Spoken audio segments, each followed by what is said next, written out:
আমার মাঝে মাঝে আমি খুব আই ডোন্ট নো হোয়াই আমার একটু হতাশ লাগে। হতাশ লাগে যখন বাংলাদেশের চারদিকে দেখতে পাই, যখন দেখি যে আপনার একদিকে ফ্যাসিস্ট হাসিনার মানবতা বিরোধী অপরাধের জন্যে রায় দেওয়া হচ্ছে কোর্টে, অন্যদিকে দেখি একটা মব ভায়োলেন্স চলছে। এটা কিসের আলামত আমি জানি না। আমি তো মনে করি যে ওই রায়ের যে গুরুত্ব সেটাকে কমিয়ে দেওয়ার জন্য একটা বিশেষ মহল ভিন্ন খাতে বিশ্ব দৃষ্টিকে নেওয়ার জন্য এই কাজগুলো করে বন্ধুগণ। এই বিষয়গুলো আমাদের খেয়াল রাখতে হবে।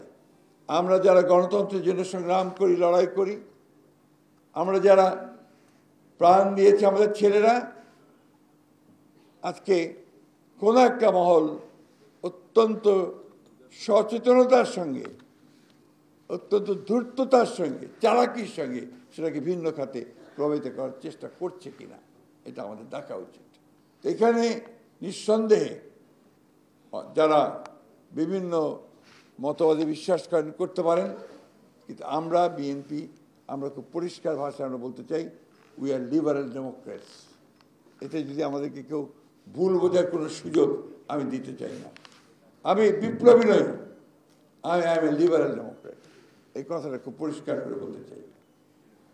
এবং আমরা সকলকে নিয়ে, এই ভূখণ্ডে যারা বাস করে তাদের সকলকে নিয়ে, সকল ধর্ম, সকল বর্ণ, সকল মত, সবখানে একসাথে আমরা একটা রেইনবো স্টেট নির্মাণ করতে চাই।